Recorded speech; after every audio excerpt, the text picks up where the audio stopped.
It was 2:37 in the morning when everything I thought I knew about medicine crumbled in my hands. I've been an orthopedic surgeon for 18 years, and I believed I had seen it all. Shattered bones that somehow healed, impossible recoveries that defied every medical textbook, patients who walked away from accidents that should have ended their lives. But that night at Houston Methodist Hospital changed something deep inside me, something I'm still trying to understand. The emergency room doors burst open with a violence that made everyone stop. The paramedics were running, their faces painted with that particular kind of urgency that tells you someone is dancing on the edge between life and something far worse. 22-year-old male, motorcycle versus 18-wheeler on I-10, one of them shouted over the chaos. Multiple fractures, possible spinal involvement, vitals unstable. I could hear the mother before I could see her. That sound. God, that sound still haunts me. It wasn't crying, it wasn't screaming.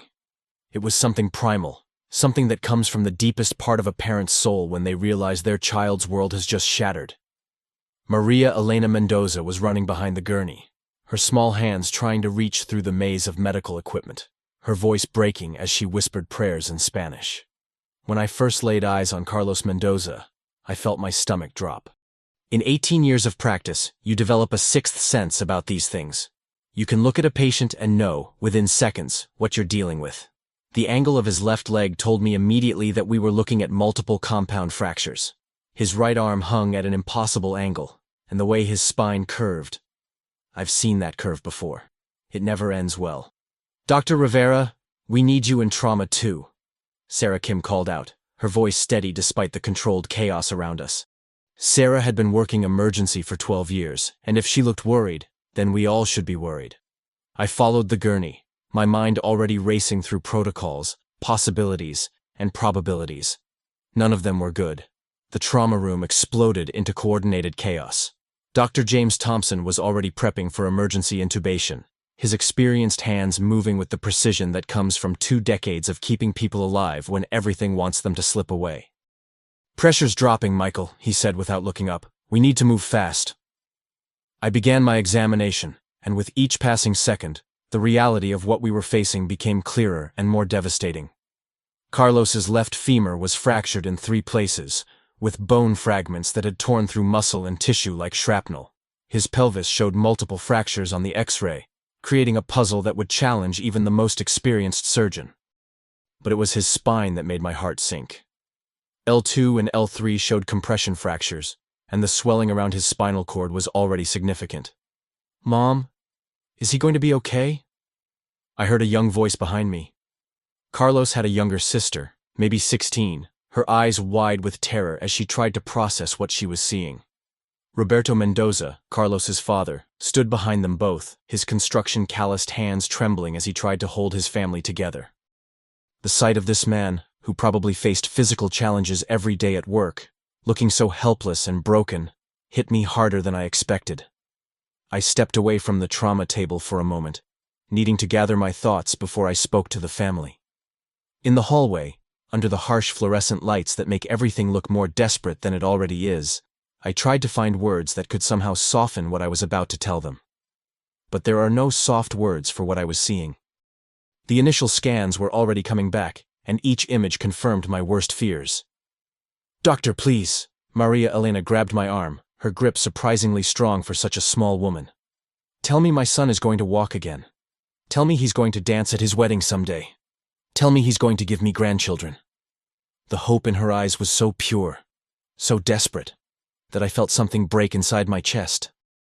I looked at this family, at their faces filled with hope and terror in equal measure, and I realized that the next words I spoke would either save their world or destroy it completely. Carlos was their firstborn, their pride and joy.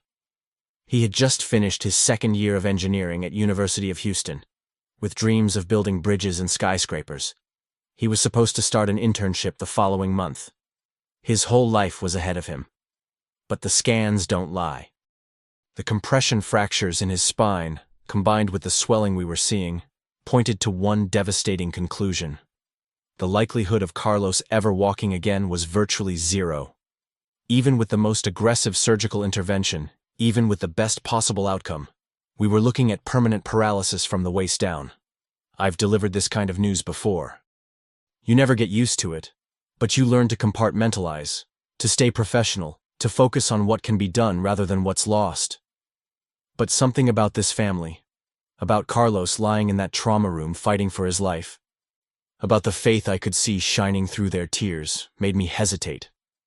We need to get him into surgery immediately, I finally said, choosing my words carefully. The next few hours are critical. I need you to know that we're facing some very serious challenges here, and I want to be completely honest with you about what we're dealing with. Roberto stepped forward, his voice steady despite the tears in his eyes. Doctor, just tell us straight. No medical talk, no fancy words. What are you saying? I took a deep breath, knowing that my next words would change their lives forever.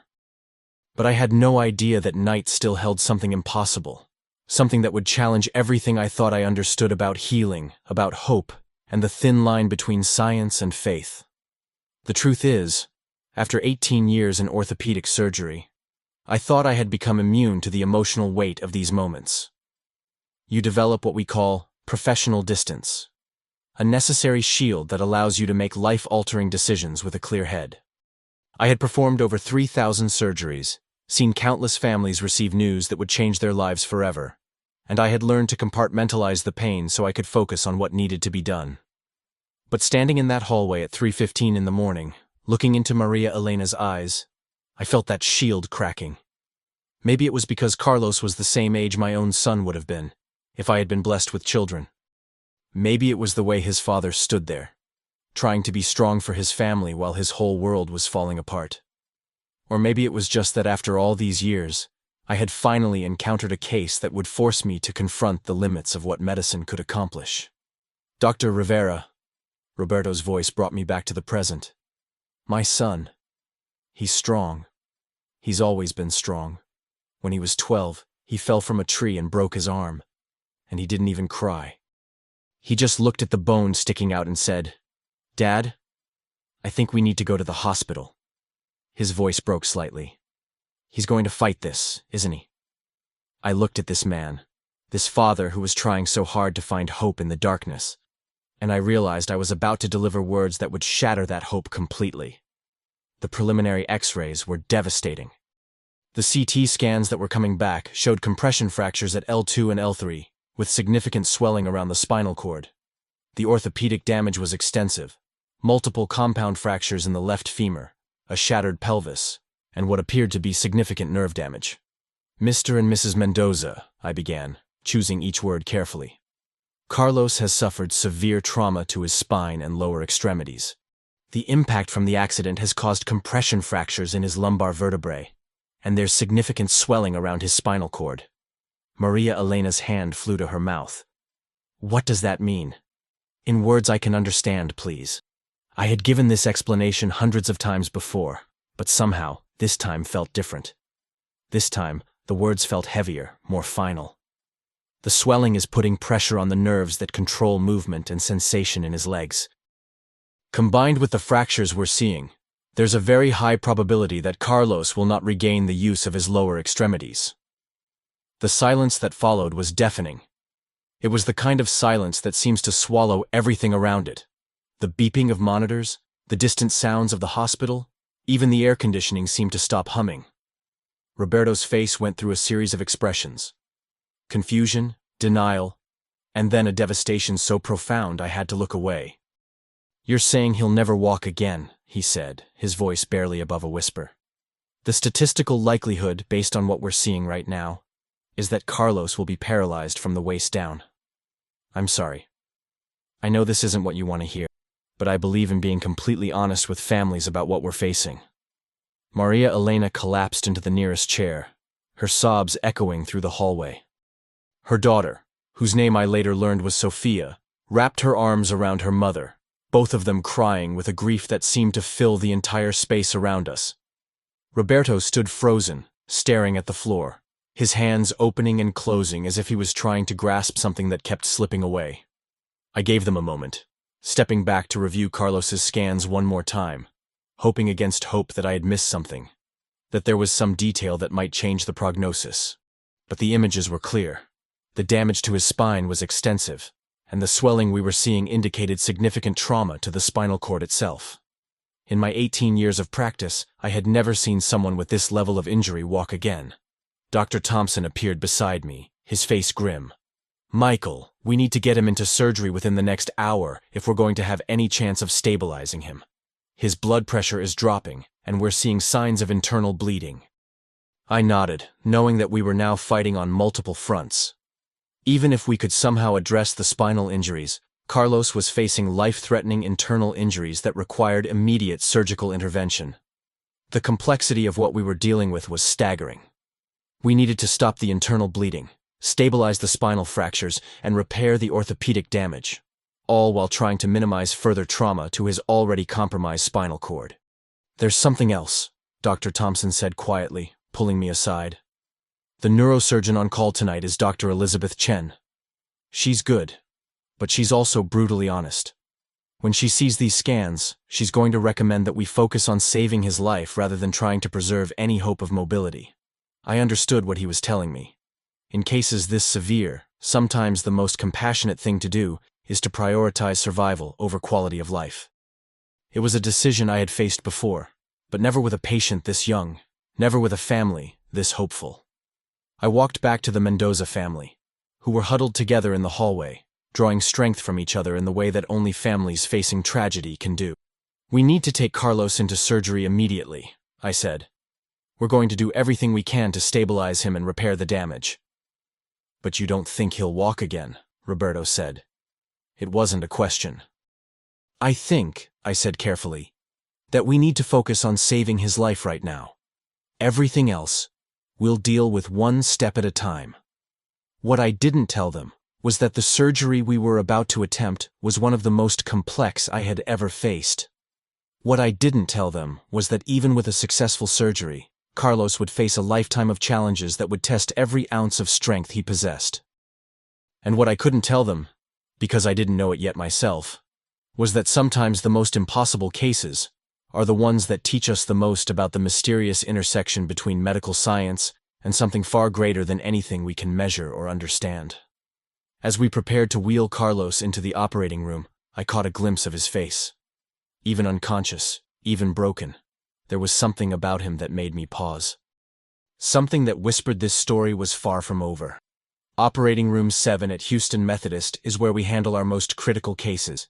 It's equipped with the latest technology, the best instruments, and tonight, it would become the stage for what I knew would be either a miracle or a tragedy. There's no middle ground with cases like Carlos's. You either save them completely, or you lose them in ways that haunt you for the rest of your career.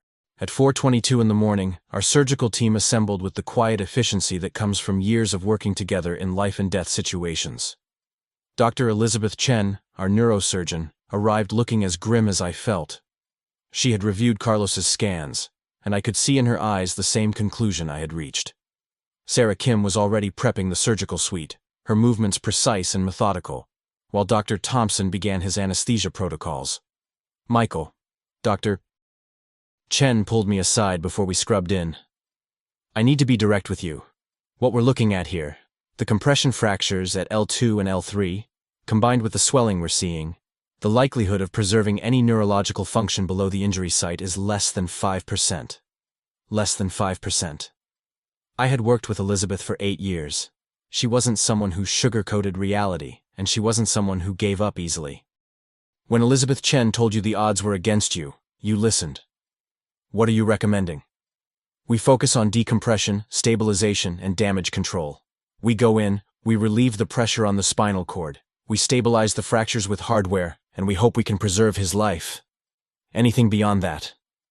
She shrugged, a gesture that somehow managed to convey both professional acceptance and personal regret. I looked through the observation window at Carlos lying on the surgical table, surrounded by machines that were keeping him alive. His parents were in the family waiting room, probably holding each other and praying to every saint they could think of. His sister Sophia was most likely curled up in one of those uncomfortable hospital chairs, trying to make sense of how her brother's life could change so completely in a single moment. "There's something else, Doctor," Thompson said, joining our conversation. "His vitals during prep have been unusual. His heart rate is stronger than I would expect for someone with this level of trauma. His blood pressure, while low, has been surprisingly stable. It's almost like his body is fighting harder than the injuries should allow. I had noticed the same thing. In cases of severe spinal trauma, we typically see a cascade of physiological problems: unstable blood pressure, irregular heart rhythms, difficulty maintaining body temperature. Carlos was showing none of these secondary complications. His body seemed to be defying the typical patterns we expected to see. "Maybe he's just young and strong," Dr. Chen said. But there was something in her voice that suggested she was as puzzled as we were. As we scrubbed in, I found myself thinking about Roberto's words. He's always been strong. Maybe there was something to that. Maybe some people are just built differently, with a resilience that goes beyond what medical textbooks can explain. Or maybe I was grasping at straws, looking for hope where medical science said there was none. The surgery began at 4:55 in the morning. From the moment we made the first incision, everything felt different. I've performed hundreds of spinal surgeries, and there's usually a certain predictability to them. You know what you're going to find. You know how the tissue is going to respond. You know what challenges you're likely to face. But with Carlos, every step seemed to surprise us. The damage to his vertebrae was extensive, but when we began the decompression procedure, removing the bone fragments that were putting pressure on his spinal cord, the tissue looked healthier than the scans had suggested. The swelling, while significant, wasn't as severe as we had anticipated. Most importantly, when we examined the spinal cord itself, there were no obvious signs of complete severance or massive trauma. "This doesn't match what we saw in the imaging, Doctor," Chen murmured, her voice filled with professional curiosity. "The cord is compressed, yes, but the structural integrity appears to be largely intact." I felt my heart skip a beat. In cases of severe spinal injury, what you typically see is obvious trauma to the cord itself: bruising, swelling, sometimes complete disruption of the nerve pathways. What we were looking at was compression and inflammation, but the underlying architecture of the spinal cord seemed remarkably preserved. "It's possible the imaging was misleading due to the swelling," I said, but even as I spoke, I knew that wasn't entirely accurate. I had looked at those scans multiple times. What we were seeing in the operating room didn't match what the technology had shown us. We worked for hours, carefully removing bone fragments, stabilizing the fractures with titanium hardware, and irrigating the area to reduce inflammation. With each step, my cautious optimism grew. This wasn't the surgical field I had expected to find based on the diagnostic imaging. This looked like someone who might, with time and extensive rehabilitation, have a chance at some level of recovery. But I forced myself to be realistic. Even if the structural damage was less severe than we had initially thought, Carlos was still facing months of uncertainty. Spinal cord injuries are unpredictable. Sometimes patients who look hopeless make remarkable recoveries, and sometimes patients who should walk again never do. The only honest thing I could tell his family was that we wouldn't know anything definitive for weeks, maybe months. As we began the final stages of the surgery, stabilizing his pelvis and addressing the compound fractures in his leg, I found myself thinking about the conversation I would have to have with the Mendoza family. How do you tell parents that their son's future is completely uncertain? How do you balance hope with medical reality? At 8:37 in the morning, we completed the surgery. Carlos's vital signs remained stable throughout the procedure. His blood pressure never dropped to dangerous levels, and his heart rate stayed strong and steady. By every measure we could assess, the surgery had gone as well as we could have hoped. But the real test would come in the hours and days ahead. Would he wake up? Would he have any sensation below the injury site? Would he ever move his legs again? These were questions that only time could answer, and sometimes the waiting is the hardest part of medicine. As we wheeled Carlos to recovery, I realized that this case was already changing me in ways I didn't fully understand yet, and I had the strangest feeling that the most extraordinary part of this story was still ahead of us. The recovery room at 9:15 in the morning felt different than usual. Maybe it was the exhaustion from the 8-hour surgery, or maybe it was something else entirely. But there was an energy in the air that I couldn't quite explain. Carlos lay connected to monitors that painted his vital signs in steady, reassuring lines across multiple screens. His breathing was strong, his heart rate consistent, and his blood pressure had actually improved since the surgery. I had called the Mendoza family to let them know the operation was complete, but I was careful with my words. The surgery went well, I had told them. We were able to stabilize the fractures and relieve the pressure on his spinal cord. Now we wait for him to wake up, and then we'll have a better idea of what we're dealing with. What I didn't tell them was that I was already seeing things that didn't make medical sense. Sarah Kim was the first to notice it. She had been checking Carlos's reflexes every 30 minutes, following our standard post-operative protocol for spinal injuries. At 10:45, she called me over with an expression I had never seen on her face in 12 years of working together. "Dr. Rivera, you need to see this," she said quietly, glancing around to make sure no one else was listening. I was doing the reflex checks and... She paused, as if she wasn't sure she believed what she was about to say. "I think I saw his left toe move." I stared at her. "That's impossible, Sarah. The injury was at L2 and L3. Even if he recovers some function, it wouldn't happen this quickly." "I know what I saw," she said, her voice firm but confused. "When I tested the plantar reflex, his toe moved. Not a spasm, not an involuntary twitch. It moved." I approached Carlos's bedside, my mind racing through everything I knew about spinal cord injuries. Reflexes below the level of injury typically disappear immediately and don't return for weeks, if they return at all. And when they do come back, it's usually as spastic, uncontrolled movements, not purposeful responses. I performed the plantar reflex test myself, running a small instrument along the sole of his left foot. Nothing. I tried again. Still nothing. I was about to turn away when I decided to try one more time, and as I dragged the instrument along his foot, his big toe flexed downward in a clear, unmistakable response. I stood there, staring at his foot, trying to process what I had just witnessed. According to everything I knew about spinal cord injuries, what I was seeing was medically impossible. The neural pathways that controlled that movement should have been completely disrupted by his injuries. "Try the right foot," Sarah suggested. I repeated the test on his right foot. Again, a clear response. Both feet were showing normal plantar reflexes less than 6 hours after major spinal surgery to repair compression fractures that should have resulted in complete paralysis. Dr. Chen appeared at my shoulder. She had been monitoring Carlos's post-operative progress, and I could tell by her expression that she had heard about Sarah's observations. "Show me," she said simply. I demonstrated the reflex tests again, and Carlos's responses were even clearer this time. Dr. Chen watched in silence, then performed her own neurological assessment. She tested deep tendon reflexes at his knees and ankles, checked for sensation using pinprick tests, and evaluated muscle tone in his legs. "Michael," she said after completing her examination, "I need you to look at something." She positioned herself at the foot of Carlos's bed and firmly grasped his left ankle.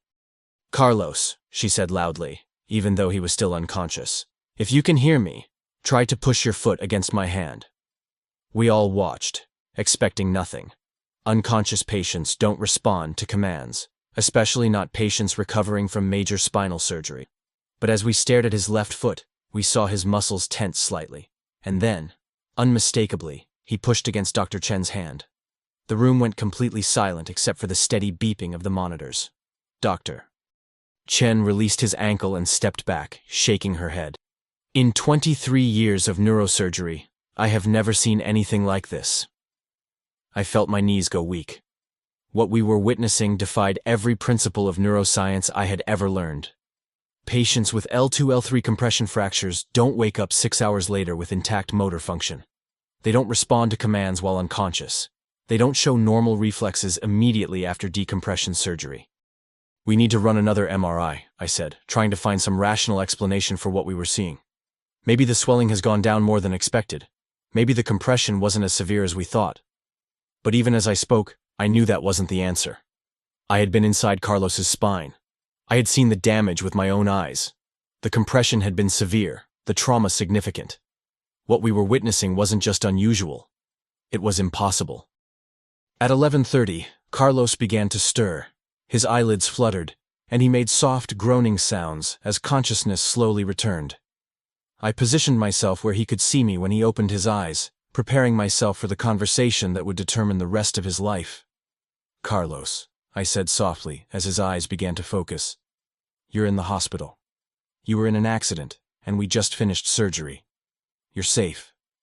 He tried to speak, but his throat was dry from the breathing tube. Sarah brought him ice chips, and after a few minutes, he was able to whisper, "My legs. I can't feel my legs." My heart sank. Despite the reflexes we had observed, despite the impossible responses we had witnessed, Carlos couldn't feel his lower extremities. Maybe what we had seen were just residual nerve impulses, meaningless electrical activity and damaged tissue. "Carlos, I need you to try something for me," I said. "I want you to try to wiggle your toes. Don't worry if you can't, just try." He closed his eyes, concentrating with an intensity that was heartbreaking to watch. And then, as we all stared at his feet in amazement, his toes moved. Not just one foot, but both feet. Clear, purposeful movement that sent shockwaves through everything I thought I understood about medicine. Carlos opened his eyes and looked down at his feet. Did I just move my toes? None of us had witnessed anything that prepared us for what happened next. What happened in that recovery room over the next hour challenged everything I thought I knew about the human body, about healing, and about the mysterious forces that sometimes intervene when science reaches its limits. Carlos not only moved his toes, he began to show sensation and motor control that should have been impossible given the extent of his injuries. "I can feel this," he whispered, as I performed a pinprick test on his right calf. "It's not strong, but I can feel it. Doctor." Chen and I exchanged glances that spoke volumes. We were witnessing something that our medical training had never prepared us for. She immediately ordered a complete neurological workup, but even before the results came back, we could see that Carlos was defying every statistical probability. At 12:15 in the afternoon, I made the decision to call his family. The Mendozas had been waiting in the family room for hours, holding on to each other and whatever hope they could find. When I walked in, Maria Elena's eyes immediately searched my face for any sign of what I was about to tell them. "How is he?" Roberto asked, his voice barely above a whisper. I sat down across from them, trying to find words for something that had no medical explanation. "Carlos is awake, and his vital signs are strong. But there's something else I need to tell you. Something that—" I paused, realizing I was about to say words I never thought I would speak in my career. "Something that we can't entirely explain from a medical standpoint." Sophia leaned forward, her young face full of hope and terror. "What do you mean?" "Carlos is showing neurological responses that we wouldn't expect to see, especially not this soon after surgery. He has sensation in his legs, and he's able to move his toes and flex his feet. Now, I need you to understand that spinal cord injuries are unpredictable, and we're still in very early stages of recovery, but—" "But what?" Maria Elena interrupted, tears already streaming down her face. "But what we're seeing is extraordinary. It goes against everything we typically expect in cases like this." Roberto stood up slowly, his hands shaking. Are you saying he might walk again?" "I'm saying that your son is showing us that healing sometimes happens in ways that medical textbooks can't explain. We need to take this one day at a time, but Carlos is fighting in ways that are truly remarkable." The family's reaction was immediate and overwhelming.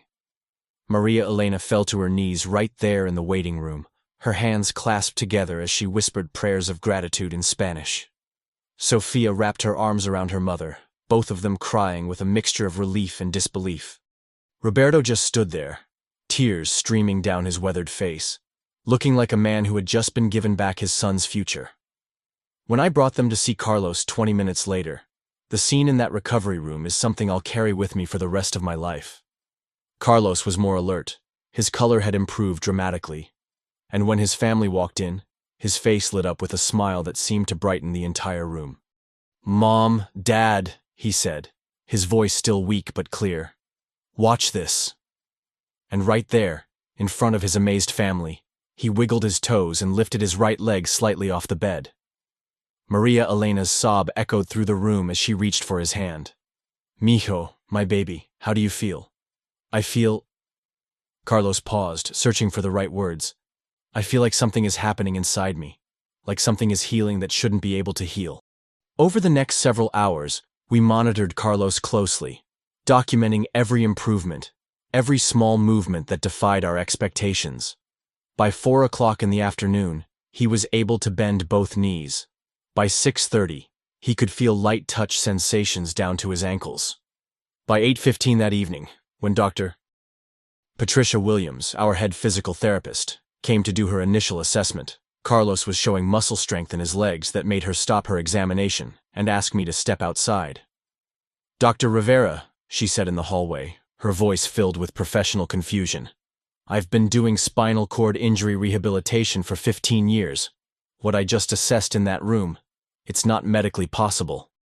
He has voluntary motor control, intact sensation, and muscle strength that suggests minimal, if any, permanent neurological damage." "I know," I replied, feeling the weight of something I couldn't understand. "We're all seeing the same thing." "What do you think is happening?" she asked. I looked back through the window at Carlos, who was laughing with his sister about something she had said, his legs moving naturally under the blanket as he shifted position. "I think," I said slowly, "that we're witnessing something that goes beyond what any of us can explain with medical knowledge alone."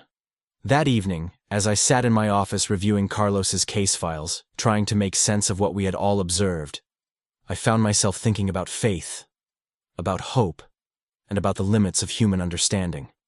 The scans from before the surgery showed devastating damage. The surgical findings had confirmed significant trauma. Yet here was a young man who was not only conscious and alert, but showing neurological function that should have been impossible. I called my colleague Dr. Samuel Martinez, a neurologist at Baylor who specialized in spinal cord injuries. I described Carlos's case in detail, walking through the imaging, the surgical findings, and the post-operative recovery we were witnessing. "Michael," he said after a long pause, "what you're describing, I've seen maybe 2 cases like this in 28 years of practice. Cases where the recovery defies everything we know about spinal cord trauma. We have a term for it in neurology. We call it unexplained neurological recovery. It's rare, it's not well understood, and it challenges everything we think we know about the central nervous system's ability to heal." "What causes it?" I asked. "That's the thing," Dr. Martinez replied. "We don't know. Some colleagues theorize about neuroplasticity, about the brain's ability to create new pathways around damaged tissue. Others talk about measurement errors in initial assessments. But honestly, Michael, sometimes healing happens in ways that science simply cannot explain." As I hung up the phone, I realized that Carlos Mendoza was teaching me something profound about the practice of medicine. Sometimes, the most important healing happens in the spaces between what we know and what we hope for. And this was only the beginning of his incredible journey back to a life that none of us thought was possible. 3 months later, on a warm Thursday afternoon in October, I found myself standing in the physical therapy wing of Houston Methodist, watching something that still brings tears to my eyes whenever I think about it. Carlos Mendoza was about to attempt something that every medical professional who had seen his initial scans said would never happen. He was going to try to walk. The journey to this moment had been filled with small miracles that built upon each other like a symphony of healing. 2 weeks after the surgery, Carlos had been able to sit up independently. A month later, he was transferring from his bed to a wheelchair without assistance. 6 weeks post-surgery, he was standing with the support of parallel bars, his legs trembling but holding his weight. Dr. Patricia Williams had worked with Carlos every single day, and she had become as invested in his recovery as his own family. "I've never seen anything like his determination," she had told me the week before. "But it's more than determination, Dr. Rivera. It's like his body is remembering something that medical science says it should have forgotten." On this particular afternoon, the physical therapy room felt charged with anticipation. Carlos's entire family was there. Maria Elena, Roberto, Sofia, and even his grandparents had come from San Antonio to witness what we all hoped would be a historic moment. Sarah Kim had requested to be present, and Dr. Chen had rearranged her schedule to be there as well. Carlos sat in his wheelchair at one end of the parallel bars, his hands gripping the armrests with a mixture of determination and nervousness. He had been walking with full support of the parallel bars for 2 weeks, but today was different. Today, he was going to attempt to walk the 15-foot distance between the bars and where his family stood waiting. "You ready for this, mijo?" Roberto asked, his voice thick with emotion. Carlos looked up at his father, then at his mother, whose hands were clasped together in prayer, then at all of us who had become part of his extended family through this incredible journey. "I'm ready," he said simply. Dr. Williams positioned herself on his left side, and I took position on his right. We had spotting mats on the floor and emergency protocols in place, but honestly, none of us expected to need them. Over the past month, Carlos had shown stability and strength that continued to amaze everyone who worked with him. He placed his hands on the armrests and slowly pushed himself to standing. The room fell completely silent except for the sound of his breathing and the distant hum of hospital life beyond the therapy room. Carlos stood there for a moment, finding his balance, and then he took his first independent step. The step was cautious, deliberate, but it was a step. His left foot moved forward, his weight shifted, and his right foot followed. Then another step. And another. "Oh my God," Maria Elena whispered, her hands covering her mouth. Carlos was walking. Not with the fluid grace he had possessed before the accident, but with purpose, with control, with the unmistakable rhythm of someone who was reclaiming their life one step at a time. Dr. Williams and I stayed close, ready to provide support if needed. But Carlos was doing this on his own. Halfway across the room, he paused and looked up at his family. The smile on his face was radiant, transformative. "I'm walking, Mom. I'm actually walking." That's when Maria Elena broke down completely. She had been so strong throughout this entire ordeal, holding her family together through the darkest hours, never losing faith even when medical professionals were preparing her for the worst possible outcomes. But seeing her son walking toward her, seeing the miracle she had prayed for unfolding before her eyes, was more than she could contain. Roberto wrapped his arms around his wife as she sobbed, his own tears falling freely. Sophia was recording everything on her phone, her hands shaking so much she could barely hold the device steady. The grandparents were speaking in rapid Spanish, words of gratitude and amazement tumbling over each other. Carlos continued his journey across the room, each step more confident than the last. When he reached his family, he didn't stop walking. Instead, he walked directly into his mother's arms, both of them crying and laughing simultaneously. "I told you I was strong, didn't I?" he said, his voice breaking with emotion. The scene that followed is impossible to describe adequately. It was pure joy, pure gratitude, pure love manifested in a hospital therapy room on a Thursday afternoon. Everyone was crying, his family, the medical staff, even the maintenance worker who had been mopping the floor in the corner and had stopped to watch this miracle unfold. Dr. Chen, who had been standing quietly in the back, approached me with tears streaming down her face. "Michael, in 23 years of neurosurgery, I have never been more humbled by what the human body can accomplish. This young man has taught me that there are forces in healing that we simply don't understand." Sarah Kim was openly sobbing as she hugged Carlos. "You did it, honey. You did something that none of us thought was possible." But perhaps the most profound moment came when Carlos stepped back from his family and looked directly at me. "Dr. Rivera, that night when you operated on me, I don't remember much, but I remember feeling like I wasn't alone in there, like there was something bigger than all of us working through your hands." His words hit me like a physical force.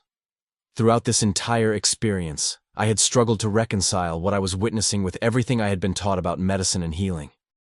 But standing in that room, watching Carlos Mendoza walk after being told he would never walk again, I realized that some healings require more than medical knowledge.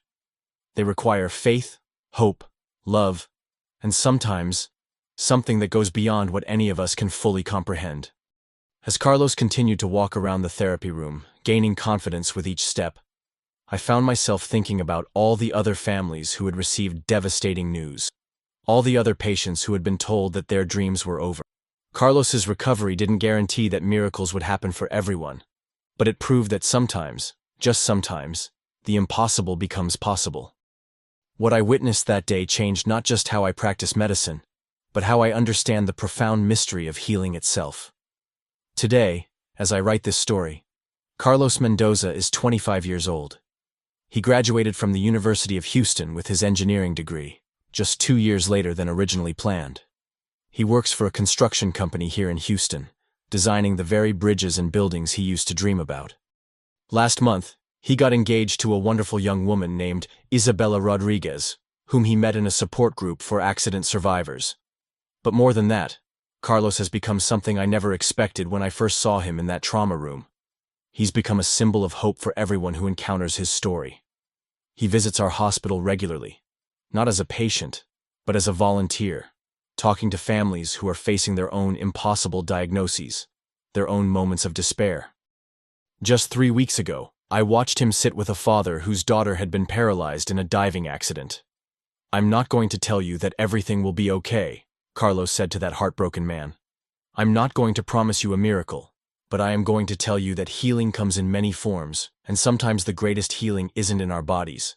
It's in our souls, in our families, in our capacity to find meaning in the most difficult circumstances." That conversation reminded me why Carlos's story is about so much more than medical recovery.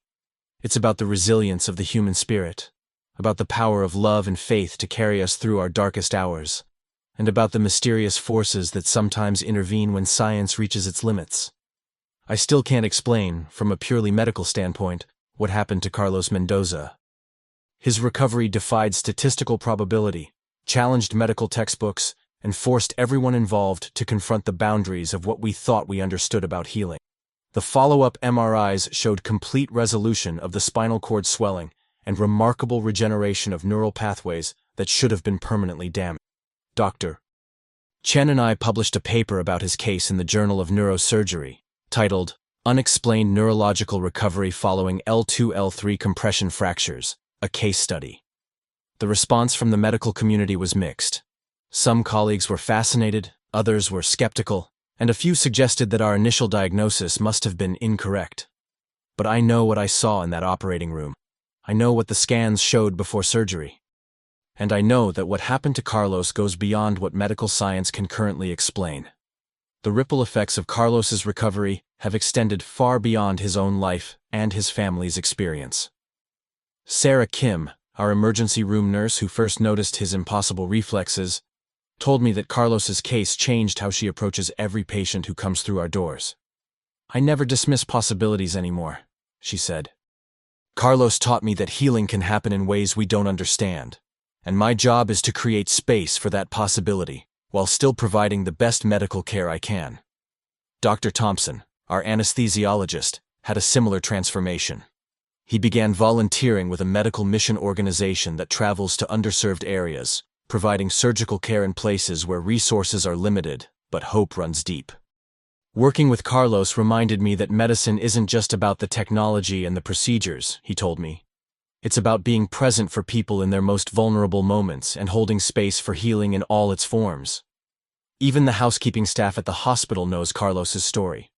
Martinez, the maintenance worker who witnessed Carlos's first steps, keeps a photo that Sophia took that day taped inside his locker. He shows it to new employees, telling them, "This is why what we do here matters. We're not just cleaning floors and changing sheets, we're part of something bigger." The Mendoza family still sends me Christmas cards every year, always with a photo of Carlos walking, running, or dancing at some family celebration. Maria Elena always includes a handwritten note. "Thank you for never giving up on our son, and thank you for being open to miracles." That phrase, being open to miracles, has become central to how I practice medicine now. I haven't abandoned my scientific training or my commitment to evidence-based treatment. But I've learned to hold space for the possibility that healing sometimes happens in ways that transcend our current understanding. 6 months after Carlos's recovery, I treated a young mother with a similar spinal injury. Her name was Jennifer Thompson, and her prognosis was just as grim as Carlos's had been.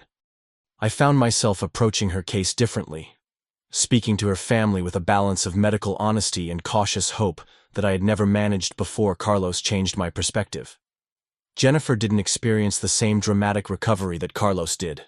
She remained paralyzed from the waist down, and today she uses a wheelchair for mobility. But her healing took a different form. She became an advocate for spinal cord injury research, started a nonprofit organization that provides equipment for families dealing with paralysis, and discovered a strength and purpose that she says she never knew she possessed before her accident. "Dr. Rivera," Jennifer told me during one of her follow-up visits, When you first talked to my family about my injuries, you were honest about the medical reality, but you never made me feel like my life was over. You gave us space to hope for the best while preparing for whatever came. That balance saved my family from despair. Both Carlos and Jennifer taught me that healing isn't always about returning to what we were before. Sometimes it's about becoming something entirely new, something deeper and more resilient than we ever imagined possible. I think about this often when I'm faced with cases that seem hopeless, families that have received devastating news, patients who are staring into an uncertain future. I've learned to speak truthfully about medical realities while never closing the door completely on the possibility of extraordinary outcomes. Does this mean I promise miracles to every family? Absolutely not. False hope can be as cruel as no hope at all. But it does mean that I approach each case with humility, recognizing that medicine is as much art as science, and that sometimes the most profound healing happens in ways that our textbooks never taught us to expect. Last year, I was invited to speak at a medical conference about unexplained recoveries and the role of hope in healing.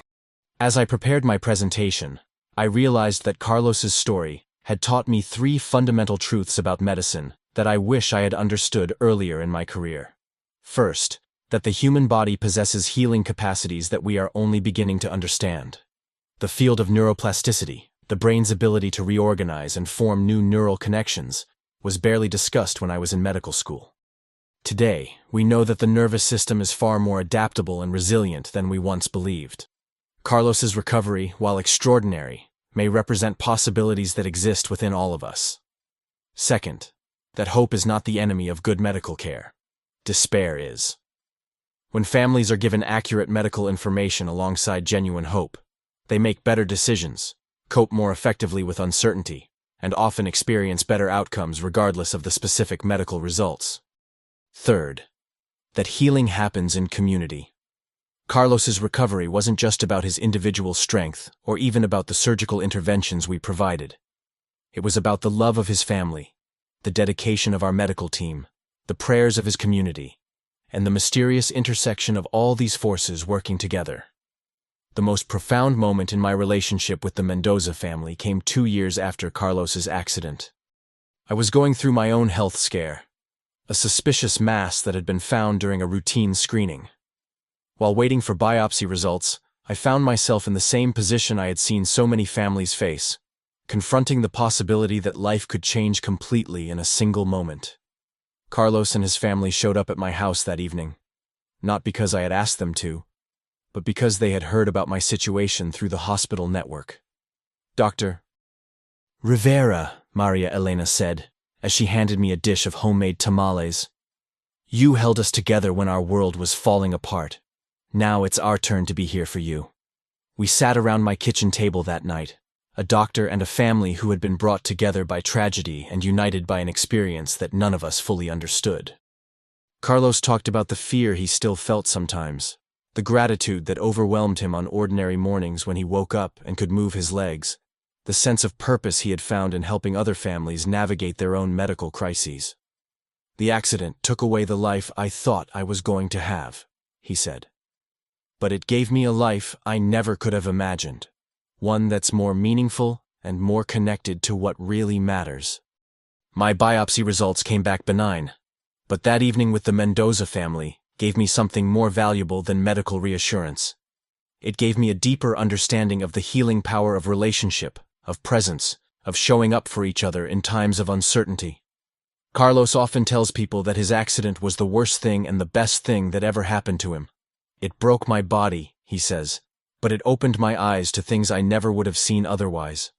It showed me how strong love can be, how powerful hope is, and how much beauty there is in every single day we get to be alive." The last time I saw Carlos, about 2 months ago, he was at the hospital visiting a teenage boy who had suffered a traumatic brain injury in a car accident. I watched through the window as Carlos sat beside that young man's bed, holding his hand and talking quietly to him about resilience, about hope, and about the unexpected gifts that sometimes emerge from our greatest challenges.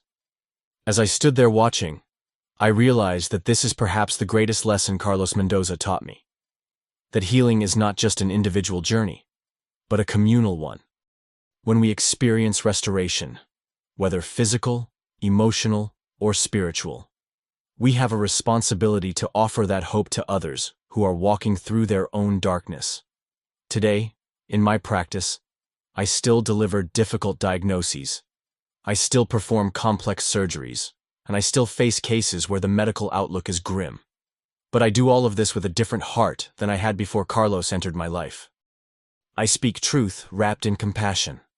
I hold space for possibilities that go beyond statistical probabilities. And I remember that every patient is someone's Carlos, someone's beloved child, someone whose life has immeasurable value regardless of their medical prognosis. So I ask you, as I conclude this story that has stayed with me for over 3 years now, have you ever witnessed something that science couldn't explain? Have you experienced healing in your own life that went beyond what seemed medically possible? Have you been touched by the kind of love and hope that carried the Mendoza family through their darkest hours? Maybe you've seen recovery where doctors said there would be none. Maybe you've watched someone find strength they didn't know they possessed. Maybe you've experienced the healing power of community, of love, of faith that transcends understanding. Sometimes the greatest miracles aren't the dramatic, inexplicable recoveries like Carlos experienced. Sometimes they're found in the quiet strength of families who love each other through impossible circumstances, in the dedication of medical professionals who never give up, and in the resilience of the human spirit when faced with unimaginable challenges. Whatever your story, whatever your struggles, remember that healing comes in many forms, and hope is never foolish, even when, especially when, the odds seem impossible. In a world that can feel dark and uncertain, stories like Carlos's remind us that extraordinary things can happen, that love is more powerful than fear, and that sometimes the most broken places become the most beautiful.